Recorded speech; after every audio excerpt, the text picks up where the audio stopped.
I'm well, just busy. Yeah. How did your holidays go? Great.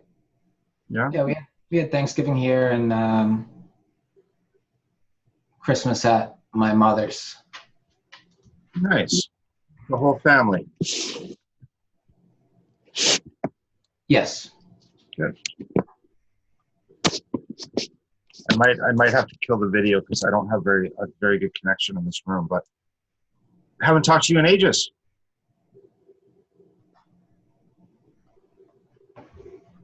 Would have been Yeah, it's yeah. been a few months for sure. Yeah. We've had some back and forth with Andy, Yeah. which have essentially sparked. It's sparked by your header posts, the memes that lead into where you archive things. Yeah. So we've gone through the whole frames and aims with Andy. Maybe it'd be good to get your side of it. My side of it. So, what's the explanation that Andy's pretty much saying that you should be skeptical of everything and test everything, and everything occurs within a frame. I think maybe his issue is more about the presentation or communication side of things, but it's that I don't want to say hyper skepticism. So yeah, I would like to hear your take on it and how you explain your position relative to it. I don't see a dispute. Oh, I see a dispute only in application. I'm not dismissing his point, but his frames are subsumed inside of the container of everything. Right. So there's primacy to the container. Right. And that primacy is the primacy of existence. I think is where we're going here. The dog wants to lie down on the computer. Right. So.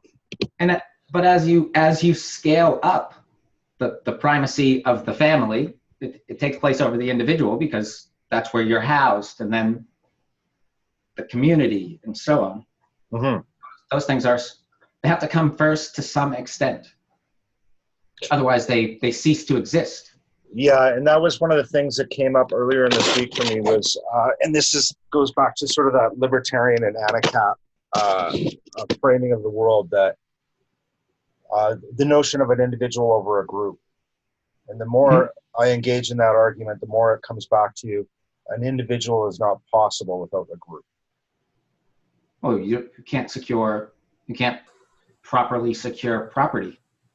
Well, and I mean, even as simple as saying humans are social animals. We don't live in isolation of other humans. We need each other. So there is, and on one hand, that can lend itself to this notion that there are social frames that sort of inform our thinking. But a hyper individualism around how I frame something and speak it to you, and how you frame it is so vastly different that there continuously needs to be a negotiation. I think if that was actually the case, humans would have been doomed to extinction a million years ago. We wouldn't have been able to communicate. To communicate, and then from that, communication being a necessity for survival. And that means that there is enough consistency across our imperatives, our means of viewing the world, that we can, and our degree of empathy, being able to relate to others, that there is a consistency across frames enough that negotiation doesn't have to be such a huge deal. But also that all of that has occurred within consequences, within existence. There's only gains to be had in communication if I can convey a better understanding of how you ought to operate in the world. I can't change your behavior for the better by using my words, then I'm not doing you any favors. I'm wasting your time, essentially. Mm-hmm. And we can affect each other's behavior positively and negatively, and what decides that is the consequences in the world. So there is always this third frame, and that frame is consequences. So what is the consequences? When you say positive and negatively, did you mean good or bad, or add and subtract like negative, what is it, behavioral conditioning? That's an interesting point. Yeah, because there you have positive and negative reinforcement, which is not, it has nothing to do with preference. No, I meant in terms of we can be influencing each other to a less effective means or a more effective means. And the way that we can gauge that, regardless of preference, is outcome, which then lends itself to frames. Frames are dictated by aims, and then aims are dictated by consequence. Yep. The issue is we haven't been cooperating around what is it? Around aims that suit our betterment. We've been compromising and getting less of what we would aim for had we, say, separated or went a different route with things. Right, and I'd see that shift. I mean, this is a very myopic view of history because it's only been the last 200 years. That shift was a return to disambiguation in terms of our grammars, and to a large part that was idealism and a return to this notion of subjectivity. The subjectivity has to be entered into the equation. So I responded to something, I think it was Gunther, about gossip and shaming and stuff. I think I tagged you in it. That if you look at the truth theories from correspondence through coherence, but also include religious truth, there's a very technical term around that, that overlaps, or that can superimpose over things like the autism to psychosis spectrum, but also across scales from a universal or contextless scale like correspondence theories into a highly context-specific claim like a personal truth. So I think that there's something there that in that what we're presenting in P always gets presented that we're hyper-focused on an objective truth, which I don't think it is. P is an epistemology that can encompass all that, well, the full spectrum, but all three types of those, as long as your claim is operating within the domain, that truth domain that you're asserting. So if you're asserting that you had a profound experience that changed your behavior, that's fine. That's not excluded or dismissed by P. It's just saying that claim has to cohere to that domain. Well, the issue is that the focus of propertarianism is actually action, and most people are just bloviating when they're using verbalisms. They're operating in the abstract, and right. I'm not concerned with anything other than the proper commands necessary for each moment moving forward.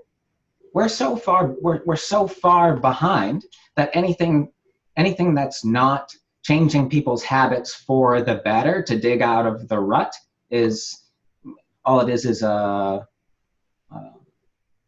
it's just speeding us up towards chaos, which that doesn't not suit those of us who follow this movement, and would be, what would come out of the chaos is the same thing as some sort of systematic rollback. But if you'd like to do it systematically and peacefully, then there's no other way than persuading people to act differently. And if you're not doing that, then you're not doing it. Right. I wish it was something different, because it's super hard to do. No one wants to change what it is they're doing. No, and I think that the notion of action and transaction, that when we're talking about ideals and or any communication that we're doing with each other, it's a transaction, and it's a transaction of value, and ultimately the only value that transaction has is how it can increase or decrease agency or action, effective action. I had another thought in there and I lost it.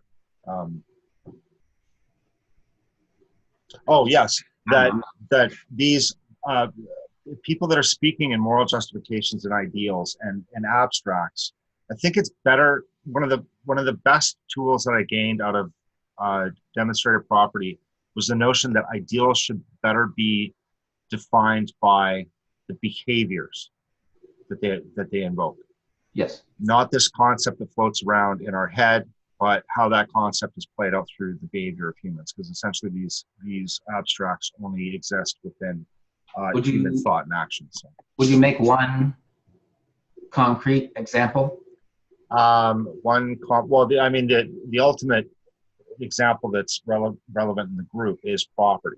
Is that property is a behavior. It's a human behavior. And that doesn't mean that property is a possession or mixing labor with. You're talking about material. Yeah, so demonstrated property still encapsulates these older definitions, but the property isn't a concept or a substance or an essence out in the world.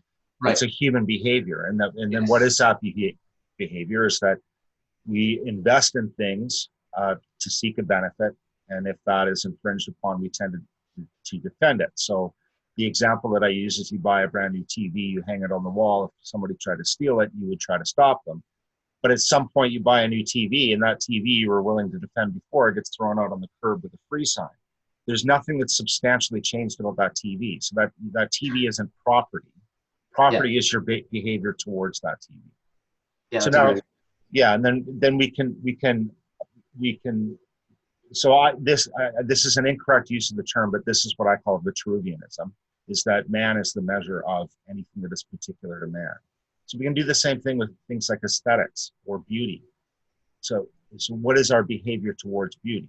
How does that affect us or modify our behavior? How do we demonstrate beauty or an appreciation of it? Which is why I brought that religious truth back into the mix, is that these mystic experiences that alter people's behavior can be measured, and they're measured in the behavior of those individuals. So it can be objectively and coherent and tested for coherence because we demonstrate it. Mm-hmm. So when they make the claim that I touch the face of God and I know it to be true, the claim of knowledge, so again, going back to my definition that knowledge is enough warrant to suspend doubt, is the profoundness of that experience. Well, if we know that experience is profound enough to change their behavior, and we can witness a change in their behavior that coheres to whatever that experience is they're claiming, then we can say, yes, they know that to be true. So there isn't an issue with a claim to religious truth. The issue is when you claim a religious truth as an objective or existential truth. It's when you come out of the domain of profound experience and then apply that to the material world, and vice versa. If you're using correspondence truth to be dismissive of these things, then you're doing the same thing in the other direction, right? And then that goes back again, is that a religious truth or God or spirituality exists in human behavior. So that would be another thing where it's a concept, an abstract, the abstract that is better defined by human behavior as opposed to all of these justifications. Sure. Well, I mean, not to sound selfish, but if not in human behavior, where else? Well, exactly. And where else would it ever be witnessed? I mean, we can jump through loops with more conceptualization and more linguistics to try to justify how it's a part of nature, but it's a part of nature through how we respond to it, what we're doing with it. The rest of the world is unaffected. So on one hand, it doesn't mean that it's not something to be considered. It just has to be considered appropriately. What would be another good example of that, though? I mean, property's pretty well defined. Well, I mean, even something along the lines of ethics. So there's been conversations coming up around genocide, and what I was saying is that why do people have this reaction to things like genocide or murder? And what I was saying is that there's a pretense that we have a drive, and I was called out on it not being a drive. We have a drive towards life. the preservation of life, and that this becomes an affront to it. It becomes a challenge to this assumption, this basic assumption that we should preserve life. So that ends up being an ethical concept, abstract, that we can measure in human behavior in it. If you're not seeking the preservation of life to whatever degree, how does that get expressed in the survivability of a group, or in your own survivability? Like how do humans as a species, without a sense of ethics that is born out of things like reciprocity or preservation of life, how are they ever meant to survive? That's not the case. But yeah, that's probably a poorer example. Bill, do that again and tie genocide in for me.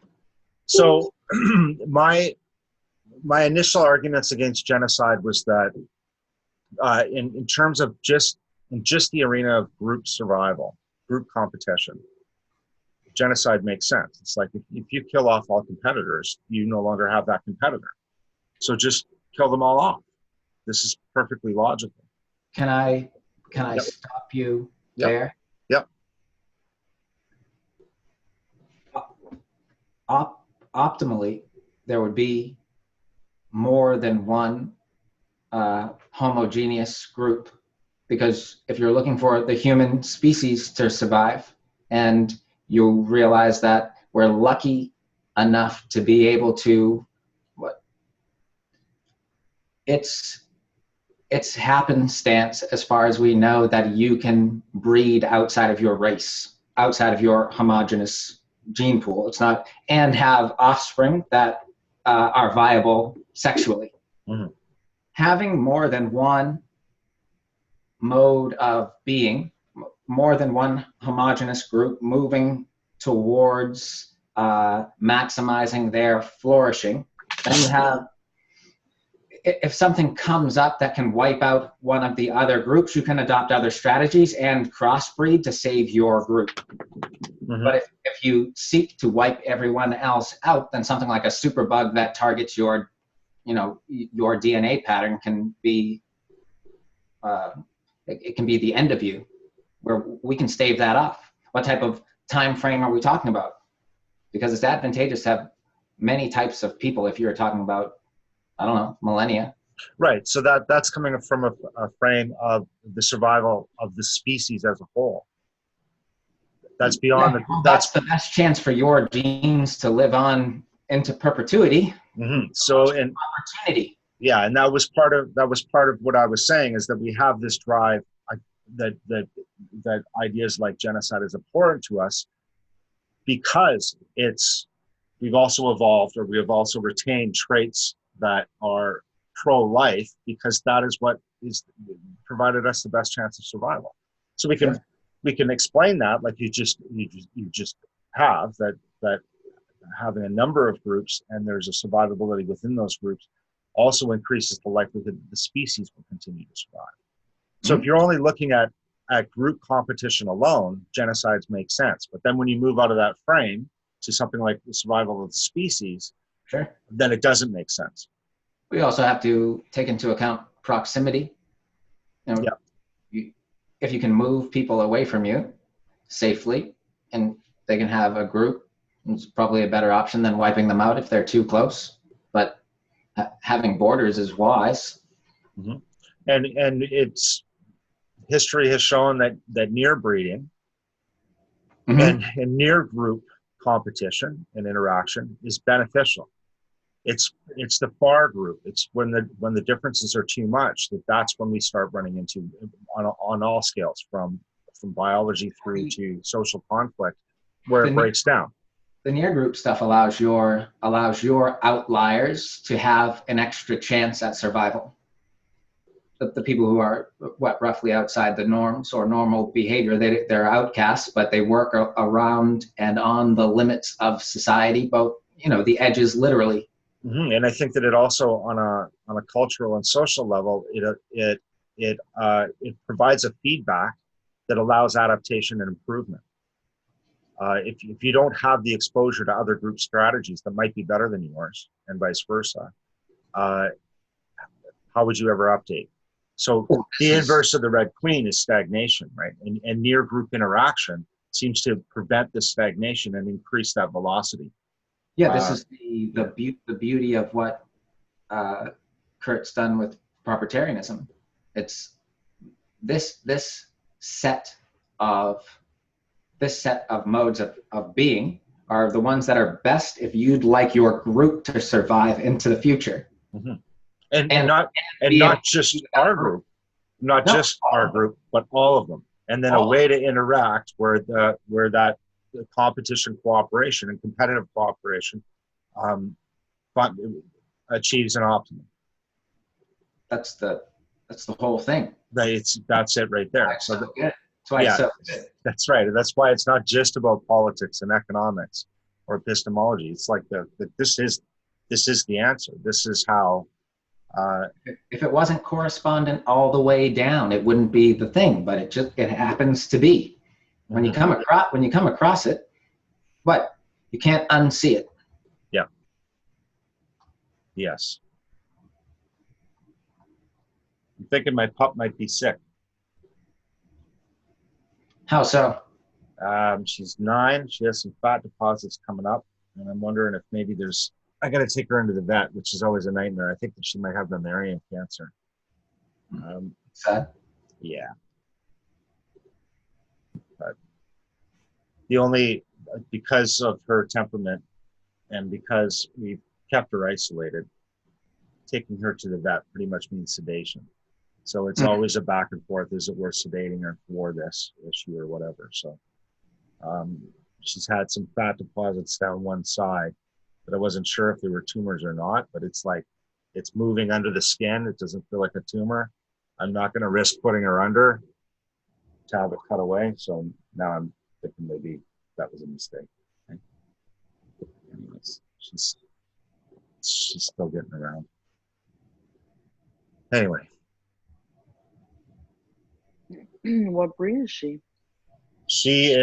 We were told she's a Rottweiler Doberman, but I think she's got a little bit of hound in her too. She looks like the ideal Blumenweiler or a Rotterman. She's definitely a Rotterman. But funny story is my wife had a hound Doberman mix a while back, and she couldn't handle the dog. She's never had a dog before and then has this dog.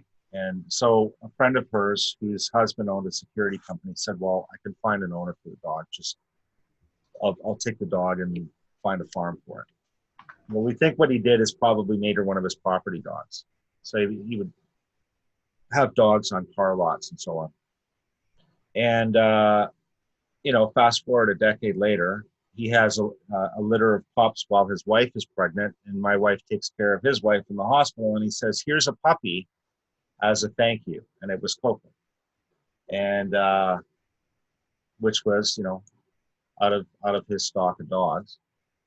And then we're looking at pictures of Monica's old dog, and she's got almost identical markings to Chi. And we're thinking that maybe she's Chi's granddaughter. So Rottweiler, Doberman, hound, maybe a little bit of hound in there. That's interesting. Put her on camera. Yeah. Come up here. There you go. Look at the camera. That's that there. That's so cute. Yeah. So long line. Yeah, she's 9. She's a long line of guard dogs and property dogs. So not the greatest to be in the city. She's great with us. Very well behaved and smart, but does not want anybody around her. She doesn't know. So. Oh, it's female, especially female dogs, right? They're incredibly territorial and loyal to their masters and their families and stuff. So yeah, and you can definitely see she's got it in her. She polices the place all the time. So it's good. That's what she's meant for. Yeah. Yeah. Yeah, it's probably that's my 9th dog, I think. It's probably the smartest dog I've had. I trained her in less than a week when she was 5 weeks old. and just never Wow. really slept on any of the training. We used to draw crowds playing with the ball and stuff. So she started eating the neighbors. Huh? She started eating the neighbors. Yeah. That's cute. Hi, Brandon.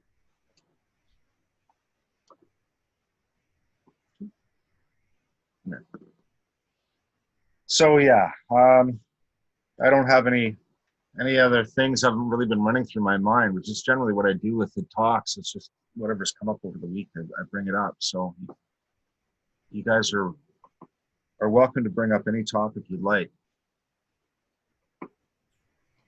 I have been curious. You probably have something written on this, but I've been thinking the last few days about what is sheepdog democracy and how did it come about? Okay. And the purpose. There was probably about a year into profiteerianism. There was most of the talks that we had when I was initially on was on sovereignty. And there was a lot of talk around sort of almost justification for elites to just kind of do whatever they want. But essentially, if you can establish a monopoly on violence in an area, you are the sovereign. From there, you can do whatever you want. If you have a monopoly on violence, then you can use that to exchange liberty with people for their production and profit from it. So it's the notion of domesticating people for profit. And the entire rhetoric around it always began with invading another group of people, overtaking another group of people, and establishing sovereignty. And it kept sticking out of my head that there's something missing in this. And so I sat down to write about it, and that's on Sheepdog website. What it was is that these people that are being overtaken, they're fighting back. Why are they fighting back?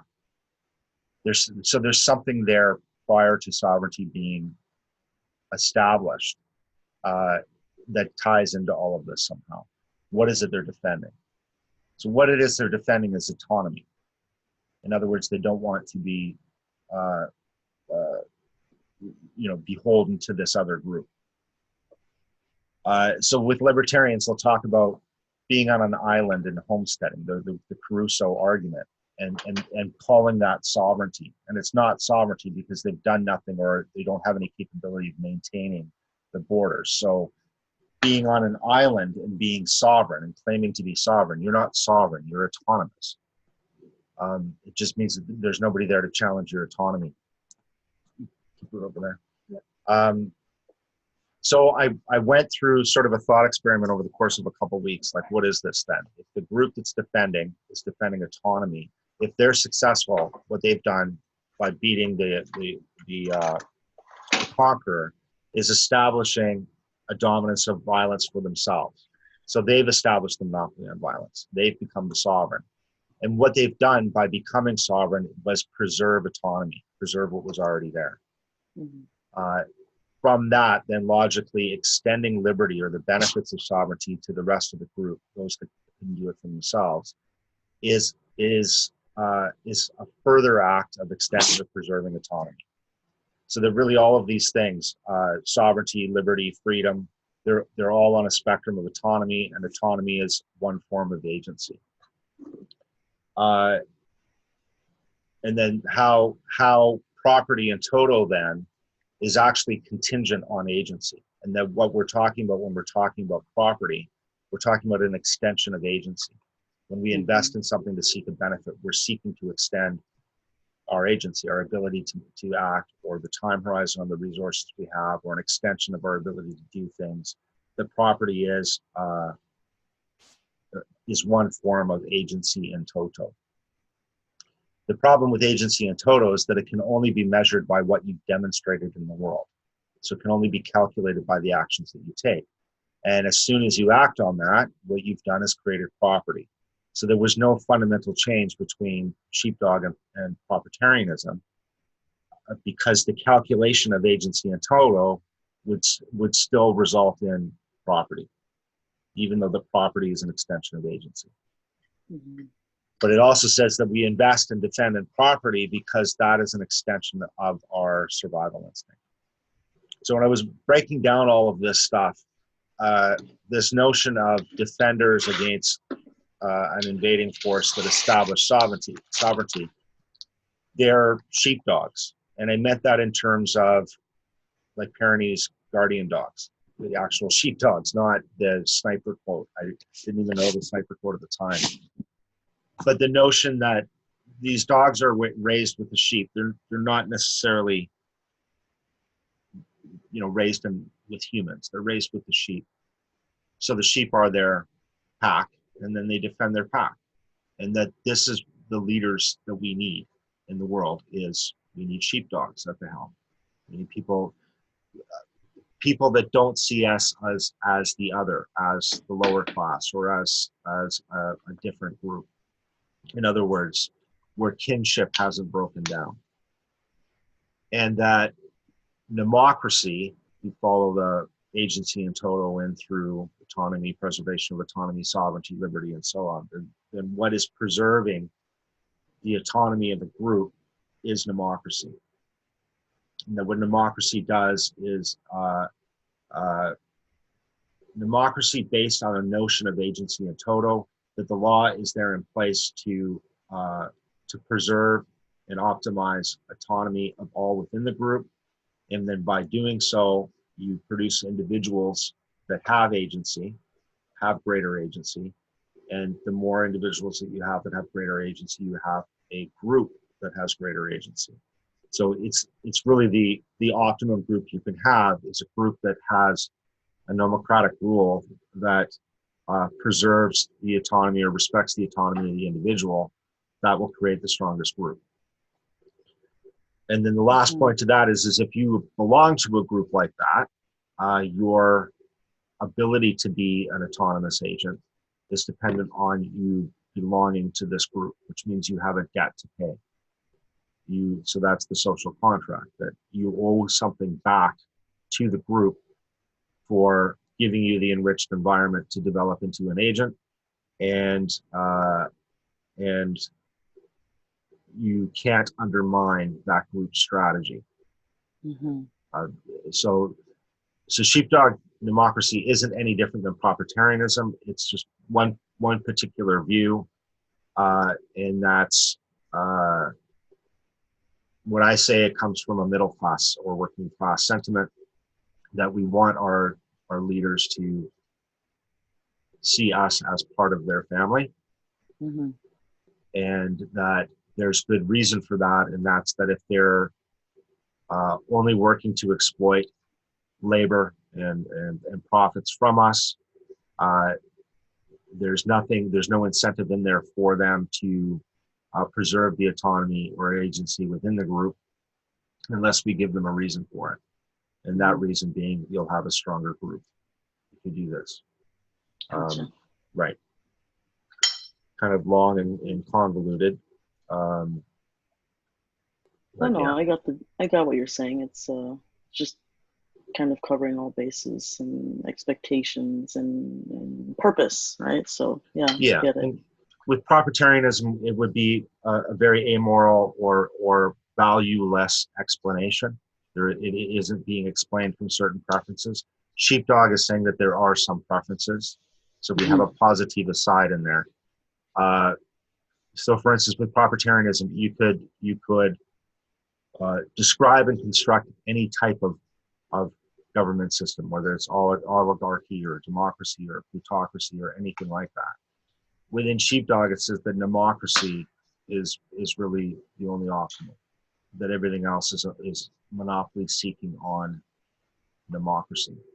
So it's democracy in the hands of our sheepdogs. And the reciprocation of being a part of the democracy, like what are, I don't know if standards is the right word, expectations, what, do you understand what I'm trying to say? Try not to overanalyze it. Do you mean like what criteria to belong to? Yeah. And contribution. So for example, me being just recently a part of, really learning and understanding and getting the grasp of it. Contribution, Yeah. reciprocity, yeah, Well, criteria, I guess is a good word. and I think the very foundation is one, as parents, is that we need to teach our kids how to understand this stuff so that they understand why they are contributing and what a contribution is.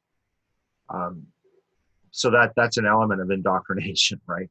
Because I don't see our political landscape as being anything other than a reflection on our biology, on temperamental shifts within the culture. And so we're not necessarily going to solve this by fighting ideological battles. We'll win and preserve our group through an intergenerational transfer, rebuilding social norms, rebuilding an understanding that can strengthen the social fiber. And then the culture will spin out of that, and out of culture spins politics. So it's a longer game. And then to take that a step further is that individually, what we should be looking at is family as an intergenerational property, which is what elites do, which we don't. We have, we tend to only think over the terms of the length of our marriage or the lifetime of our kids. And that one day they will go out and then create their own family, where we should be thinking of an intertemporal, intergenerational property that you're just the beginning of. So that's creating a body of knowledge that you will pass on to your children, but you also expect them to expand and update on it, and that they have a responsibility to pass that down and so on, so that your line, your family property is getting stronger and stronger with each generation. And that whole notion was a very black-pilled notion that the world is going to collapse and that we won't be able to repair any of this. So how do we preserve what we've attained in Western civilization so that there's an opportunity that it can rise again? So the whole black pill approach. Yeah, thank you. Hey, Bill. Hello. How's it going? Good. I had a question. I think within rule of law, within democracy, equality before the law, the isonomy, how does that, I mean, I understand how that kind of fits within rule of law, but how would that relate to, I guess, liberty and autonomy? Could you describe sort of that relationship? Is it? Well, yeah, because sometimes you hear people saying that if people aren't demonstrating enough agency, then they shouldn't be looked at, say, the same way, even by law, as somebody that has more agency.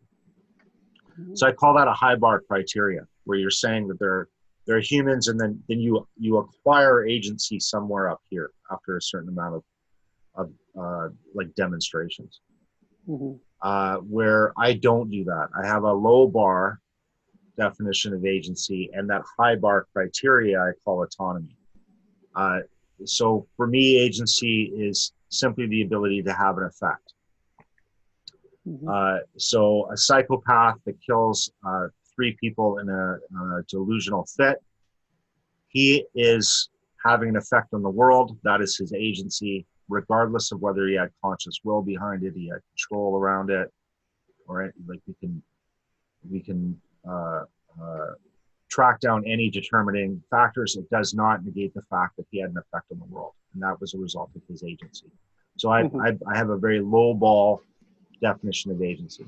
So the notion of isonomy is that that everybody, we have a presumption that everybody in society is an actor. They act and they are responsible for those actions. So isonomy in the law is simply starts from that premise that you took an action, it had a consequence that falls either within or outside of the law, and then we paint a case as to whether that was the case. It's only after guilt you are responsible for that action that's been established before we look at mitigating circumstances as to whether that was a willed act.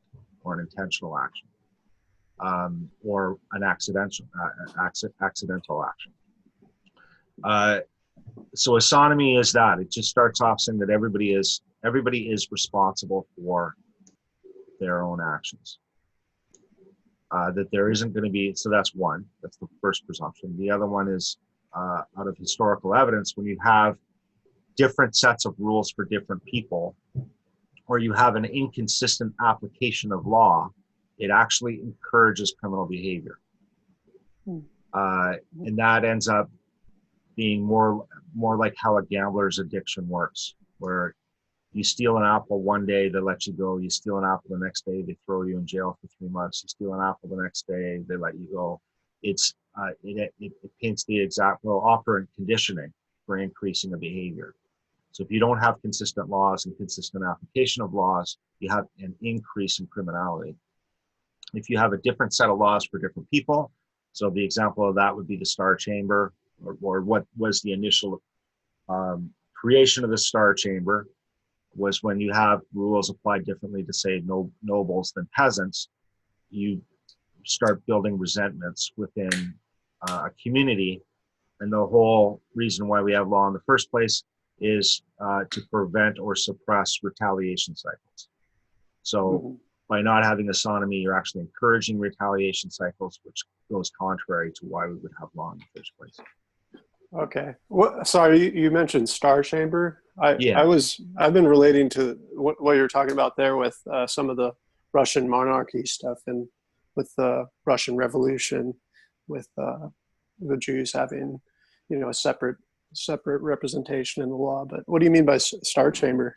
This would have been, I think, the 16th century. A noble person would be brought up on charges of some form. They'd be able to pay off witnesses or strong arm them. And then, so the notion of being tried in front of your peers, a noble would be able to pay off jurors. So this became enough of a problem that the Star Chamber was created. And that was a king's court where a noble person would be tried by his peers, literally other noble people he couldn't buy off or people he couldn't intimidate. So they created the Star Chamber to deal with people with exceptional power, so that justice could be found within those cases, much like it was with the rest of the commons. I know eventually the Star Chamber was corrupted and used by Charles as a way of armstronging nobles to try to get funds to go to war and so on, which then eventually led to him being beheaded. It was his abuses of the Star Chamber. But the initial inception of the Star Chamber was a good idea. It was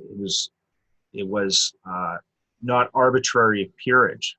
Grab anybody off the street that happens to live in the community to be a juror, but people that were actually your equals in wealth, equals in influence and power, to be your jurors and to be your prosecutors and so on.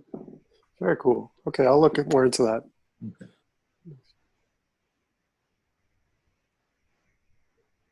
How is Alan? I'm doing pretty good, man. Going off what you were just saying, was Kurt's take on it that when you're looking at the law, you don't actually really look at agency as much as like change in property. So it's like properties, but even if we're going to be deciding guilt or innocence on an action, then you have to consider agency. And that if it exchanges in property, the property being the means of which you can calculate what went on in the transaction. So it gives you the insight on what the victim's investment was, how to calculate that investment, what was the imposition on it, and so on. So that's why I went back earlier saying agency and toto, you can't calculate because there's too many internal factors. But property and toto you can calculate, and that property in toto is an external demonstration of agency in toto. It's one form of agency, but it's the outward expression of agency. So yeah, we calculate based on property, but there's still this underlying presumption that the person that's being prosecuted is responsible for the action, and that's a matter of agency, not property. And the real reason why I've doubled down on this with Kurt and everything over the years is that the notion that, well, we see this in Europe, the notion that a 45-year-old man wasn't informed enough about the law and the social norms within England to not rape that 13-year-old girl, is to say that he is not responsible for that action because of the social frame, the social construct in which he is a result of. Right? It's a presumption that he's not responsible for his actions because of these socio-economic factors. And I say that we cannot have an operating, effective rule of law if we have those presumptions. The presumption is the person is responsible for the action. Under a ruling like that, you wouldn't let anyone in. Well, that would make sense, wouldn't it? You think? You'd think. Yeah. So that is that one of the goals yeah, really. of democracy? Yeah, and then from that, like, then that ends up painting a different different set of applications of law based on socioeconomic conditions. So then that might be for, like, today would be with immigrants coming into Western societies, but eventually it's going to be poor versus rich. It's going to be males versus females, and then we're back into an unpredictable, arbitrary, discretionary rule of law. There's no longer a means to calculate. So that's why I say agency is not a matter of will or command or an executive function. It's if you are simply alive, you have agency, whether you're in control of it or not. And the law holds you to account by those acts of agency. Yeah, that's why I think calculating the property would work in that sense, because it's like if you created this change in property, that's proof that you exercised agency regardless of what your intention was. Right, and it's not a matter of autonomy or will or choice or any of this other stuff. So yeah, and that's why I said that at the end of this whole thought experiment about Sheepdog, nothing had changed. Property in total was still the fundamental because that was the only means in which we could calculate. Because any agency in total calculation, there's still going to be this interpretive fuzzy factor. And the only measurable means of measuring agency is property. Mm-hmm. And we're seeing it right now because how many people, not just the one that you just mentioned, but how many people get off, was it the guy beheaded someone on a Greyhound, and yeah, he's mentally unstable, mentally ill. So yeah, so he's mentally ill. So in I think he was 3 or 4 years in a mental institute before they allowed him back onto the street. It may have been longer, 7 or 8 years.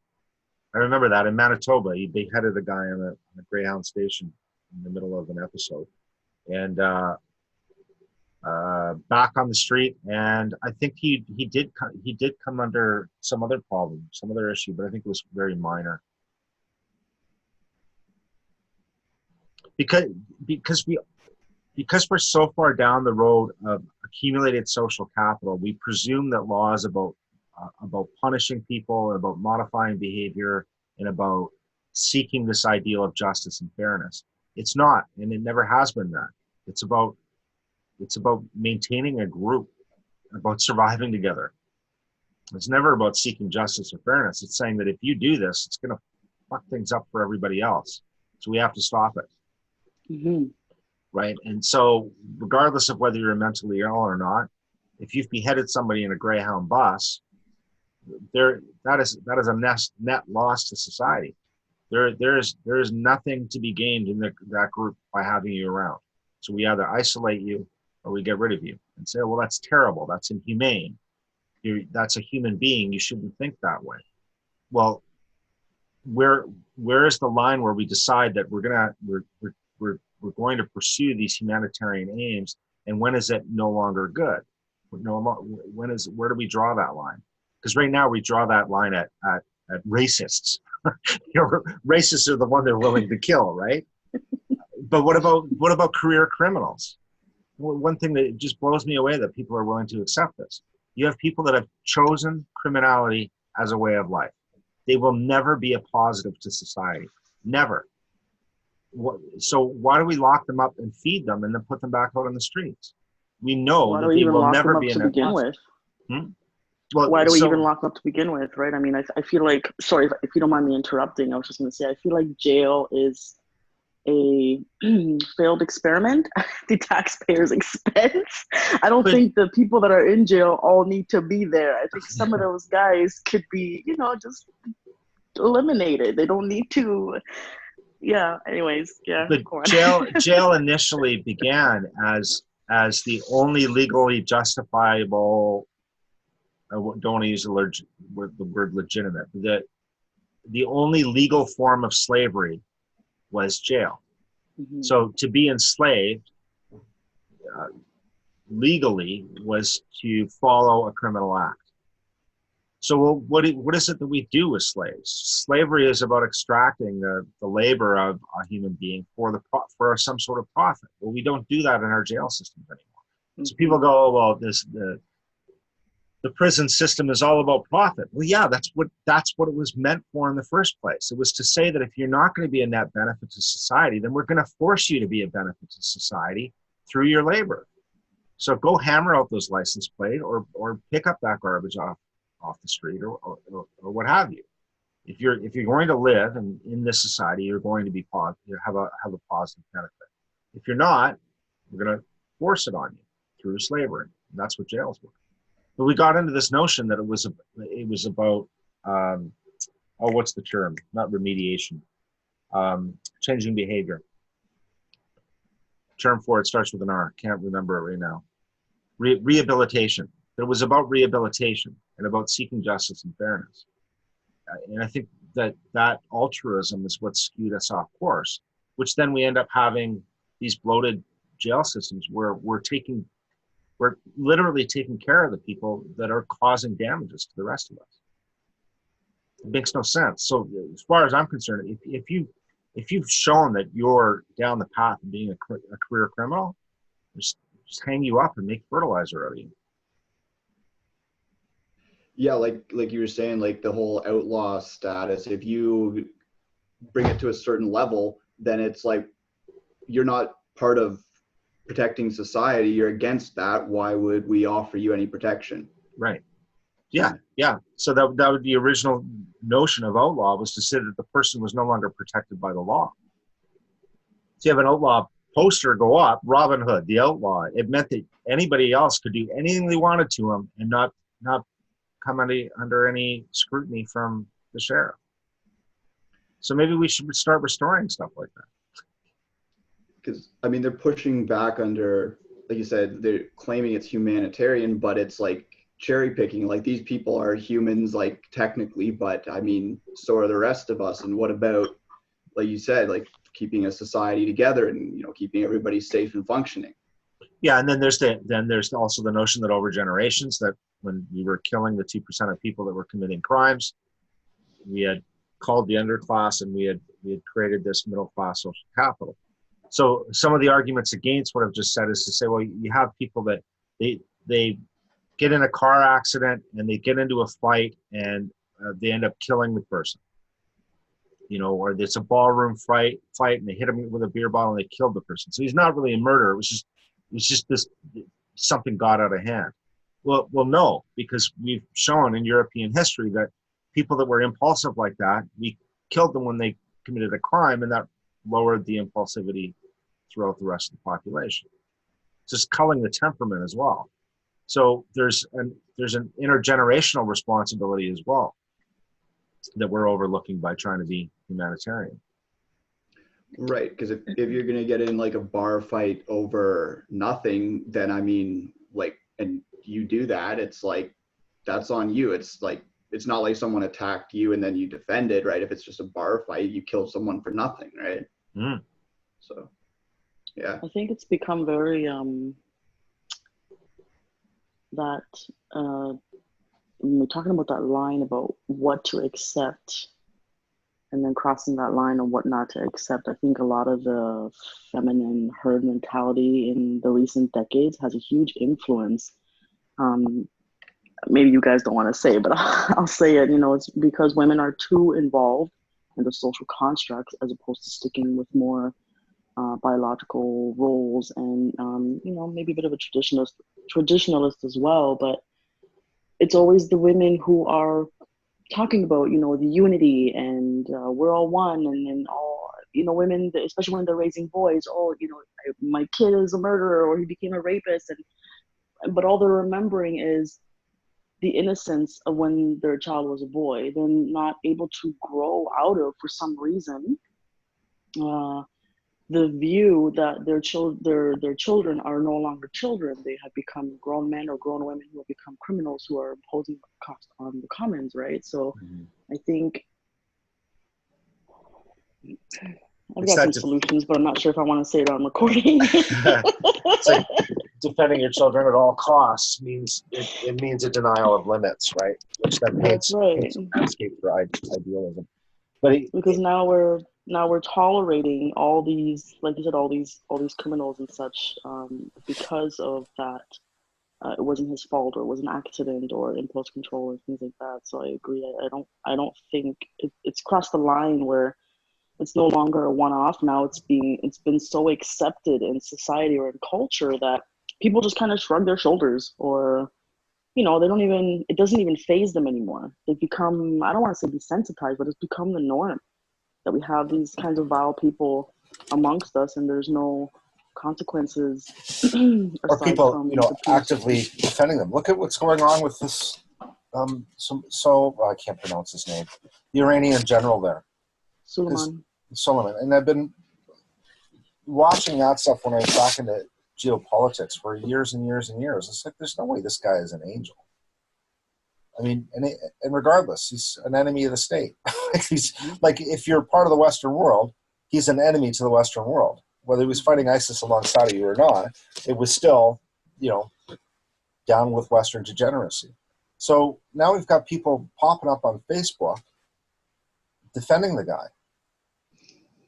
and it's like, what group do you belong to? Like, right or wrong, like, what group do you belong to? So who are you fighting for? I mean, the presumption is that that's sort of mindlessly going along with the Zionist, boomer, neocon stuff, when it's like, I'm not super up on it, but if you can, like you said, if you're on the Western civilization and you have this, you know, heavily like Islamic state that's against the West, it's like, you don't see how you might, like, you know, it's opposite sides.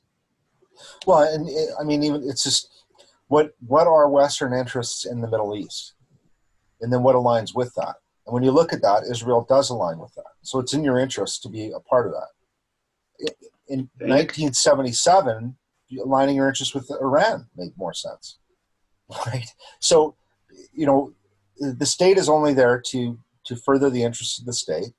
It's in the state's interest to be supporting Israel and maybe partnering with Saudi Arabia in a terribly complicated region of the world. But even people within our own ranks that we're trying to get out of moral justifications and out of idealistic thinking and to start to calculate things, something like this happens, and then they all start virtue signaling over Israel or Zionists, but you did nothing about the Mexicans that killed the Mormons. Right? Like it's like, what's going on here? Heuristics. Yeah, I guess so. Or I've turned into a callous bastard.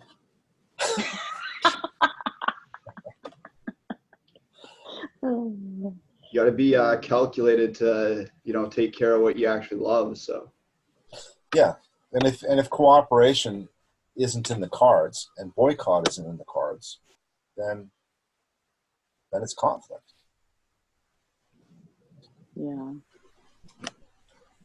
Anyway, my personal opinion.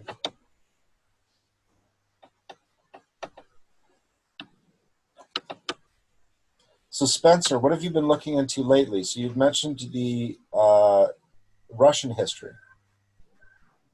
Yeah, that was earlier last year, I was reading 200 Years Together by Solzhenitsyn, and that kind of branched out of when I first got into Kevin McDonald. I had all these biases against those people. I kind of wanted to, get a bigger perspective on that situation, and so yeah, I'm kind of relating that back with some of the monarchy stuff that I've been studying recently. Yeah, I was getting into some Hop, reading his Democracy, God That Failed, and other than that, I've been looking at some economics stuff. There was a economist studied with Friedman who Kurt mentioned influenced what's the name? The Commons person. What's her name?